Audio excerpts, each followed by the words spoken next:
Hi everyone, Bernard here with the latest Citizen vlog, and this is a moments in time, and we're looking back to the 2nd of March 1974. So a cup final, a League Cup final, my very first trip to the Twin Towers, very first trip to Wembley on a Fingland's coach from just near Platfields Park. Was that the garage there? Rusholme, was it classed as Rusholme there in the Finland's garage? So my first trip to Wembley at the age of 14. So obviously I would have been 14 in March 74. I would have turned 15 in July, but obviously I was 14 then. So my first trip down to Wembley with my mate Chris, I think that day, just the two of us from memory. So yeah, please join me today. We'll have a quick look back at this. Might ask you one or two questions as well, see what your memory's like. And for the younger ones, you might obviously something to learn about City's history. Obviously, please, if you're new to the channel, please push the old subscribe button. That'll be fantastic. Push the bell notifications so you know when these little vlogs and specials are coming out, past and present on Citizen vlogs. And obviously make sure they're set to public, your notifications, otherwise you won't get to know about these things. So please be aware of that, otherwise you don't get any notifications if they're set to private. Anyway, yeah, so I'm not sure what time we went. It was a 3:30 p.m. kickoff, so it wasn't a 3 o'clock kickoff, wasn't it? But from memory, I think there were still league games going on. I don't think it, obviously the League Cup, nothing really stopped for the League Cup, did it? Wolverhampton Wanderers, I hadn't been to Wolverhampton Wanderers then. Obviously I'd played Wolves at Main Road. I've been there many times to watch City and Wolves at Main Road. And I've really been a little bit of trouble before the match. We've sort of stayed out of it, but we saw a bit of fighting on near Wembley Way just before the match. So it's all a lot of running around and scuffles going on. So it wasn't anything too dramatic. I'm sure the police sort of had it in hand, but you say we did sort of get mixed. This was the sort of first season I was going to away games. I mean, I've been to Anfield and Goodison, places like that. So I've been well prepared for a little bit of roughness, to say the least, when you've been to places like that in the 70s, Yeah, so the Duke and Duchess, I do remember these two people. I do remember the faces, the Duke and Duchess of Kent. I do remember those two. Very familiar to me anyway. I'm not sure if you remember those two, but you always got the minor royals for the League Cups, didn't you? It was the FA Cups, you always got the big hitters, but you always got the minor ones for the League Cup. A great image of the City squad for that game. Obviously, firm favourite. We were strong favourites to win this game. Strong favourites, and obviously I don't need to tell you what exactly happened. And in fact, we were, being favourites didn't matter, did it? Ron Saunders was a manager, and he'd been there the season before with Norwich City. Obviously, they'd been beaten by SPURS 1-0, but he went back there and won the League Cup with another team. It wasn't City. Who did he go back the season after and win the League Cup with? So he lost for Norwich. He lost with Norwich. He lost obviously with us with this one, but he then went back and won it with another team. Can you remember who he won it with? And this is sort of reckoned to be. This is the year when they set a sort of record for the League Cup as well, and it was the semi-final at Old Trafford, the second leg of the semi-final as City and United. So they did set the new League Cup crowd record at that game. Can I give you options? See what crowd it was? Was it 61,418? Was it 63,418? Or was it 65,418? Yeah, so that was set as a new record at the time for the League Cup.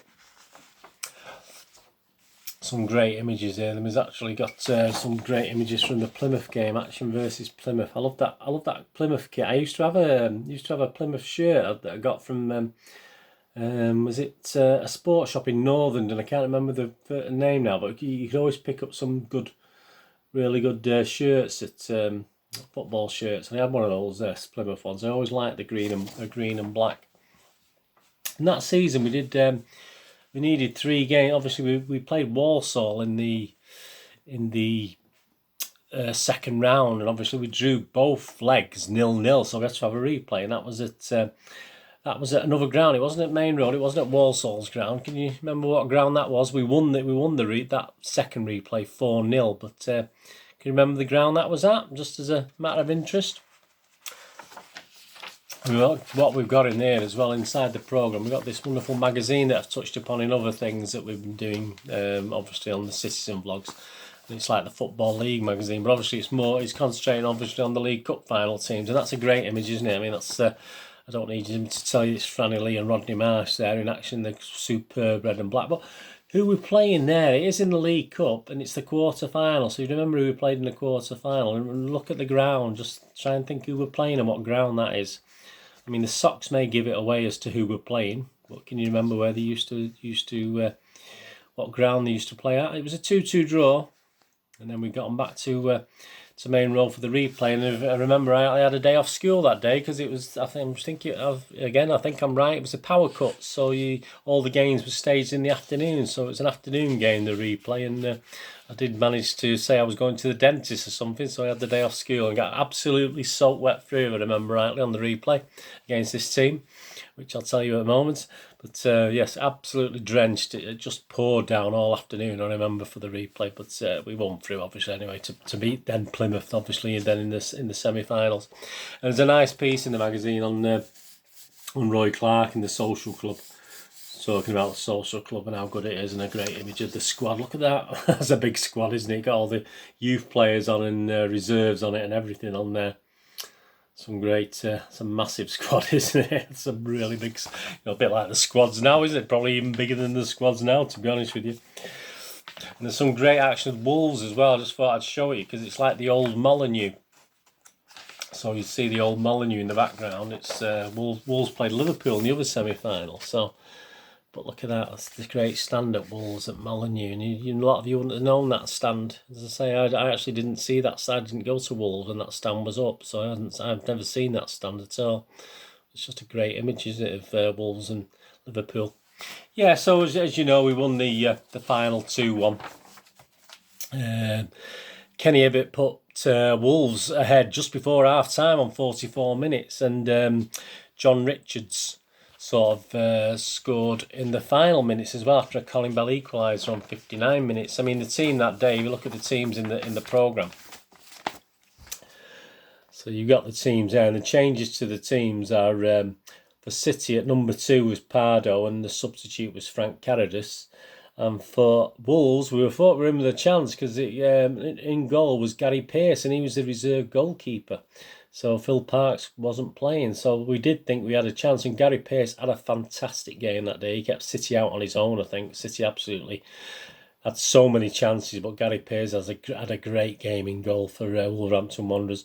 Number 7 was Barry Powell, and the sub was Sunderland. So that's the changes to their lineup. But yeah, we absolutely really were the better team on chances created, but we'd obviously they put it in the onion bag once more than we did. And apparently that day Steve Bruce was a ball boy at Wembley as well. Steve Bruce, he was a ball boy there. And we did actually on the Sunday after, believe it or not, the players did actually come back to the town hall, and there was a reception for them, even though we'd lost it. And I believe there's a few hundred in Albert Square, a few hundred diehard City fans were there. And I actually, with my friends, there's about 5 or 6 of us near Parswood. They came from Cheadle, I think, and they came down was it called Kingsway or Prince Kingsway, there through Parswood. Yeah, there's the old cinemas there, and obviously, the bus come through there. And just me and 5 mates stood there on our own on a dual carriageway waving, and I think they just about noticed. I think the players just noticed us just before they passed, saw a few wave, but they were all sat down looking all sombre because obviously there weren't masses of crowds. Obviously, as I said, I believe there was 400 or 500 in Albert Square. If you were there, you let me know if you were in Albert Square that day. Yeah, just going back to some of the questions I asked. Obviously, yeah, Ron Saunders, he lost with Norwich, didn't he? But then he went back, lost with Norwich, lost with us, and he went and won it with Aston Villa. So he won the League Cup with Aston Villa. And the crowd at Old Trafford was 63,418, which was a new record at the time. And getting back to Old Trafford, obviously the Walsall game, the replay was at Old Trafford. We beat Walsall in the replay of the second round, but that was staged at Old Trafford as well. And the image... Great image, isn't it? Yeah, I mean, the sky blue socks may have given it away. Coventry City, so obviously it's Highfield Road, isn't it? I've been to Highfield Road 2 or 3 times before it changed. I've not been to the new Coventry ground, whichever that is now, but obviously the one they did have. So Yeah, that's Highfield Road and the quarterfinals, and the replay was absolutely. I think we won the replay 4-2, did we, at Main Road? And I'm sure that was an afternoon kickoff because of all the power cuts, and it was 1974, of course, and all that sort of trouble. So there you go. Anyway, I hope you enjoyed that. I mean, the crowd, I think 97 officially. I mean, they always put 100,000, didn't they, for the crowds, but it was actually 97,886 is the actual one. So it is interesting when you get them figures, because a lot of the attendances have been altered now. So when you look back at some of these Wembley games, it gives you a very specific number. So 97,886 was the figure given for City 1, Wolverhampton Wanderers 2. So that was my first trip to Wembley. Not the greatest. I don't remember any real trouble after the game. Back on the coach back home, they didn't sort of come across any real trouble. But a very, very miserable trip back. I remember that much. But we've had a few better ones since, haven't we? Certainly in recent years, anyway. Anyway, thanks for watching. Hope you enjoyed that. Please, for all the latest City news, and if you like movies and TV dramas, I do vlogs and on TV dramas and movies, etc. So please follow me on Twitter. I've got 2 accounts. You can follow me on both or either. It doesn't matter. I'm at Charles Deneen. Deneen spelled DINNN, or at nostalgia_movie. And I try to follow everyone back. So if you bear with me for a couple of days, once you follow me, I'm sure I will follow you back. I always check every 2 or 3 days to see who's followed me, and I do that. So if you're after a few followers, follow me, I'll follow you back. And also I'm on Facebook at Burn Deneen with links to MovieGameNostalgia.com, my little website for old rare DVDs. I used to have a video shop in the 90s and 2000s, so I've got some, obviously I carry on selling online now many years later, so I've got some rare DVDs, movie posters from the 1990s and 2000s, some great films, some great actors, and obviously some older, rarer board games as well. I do some board games, so if you have a look at MovieGameNostalgia.com, thumbs up to you, much appreciated. Anyway, thanks for joining me today. Let me know if you went to this Wembley, any particular memories you got, let me know in the comments or on Twitter. Just tweet what you think, and I'll get back to you. And yeah, hope you enjoyed that today. This moments in time, 2nd of March 1974, the League Cup final versus Wolverhampton Wanderers at Wembley. Anyway, thanks for watching. What are you going to do the rest of the day? Have a great one. Look after yourselves, look after your friends, more importantly, look after your family, and let's all look after each other. This is Bernard. Until we meet again, saying goodbye for now. Thanks for watching. Bye-bye.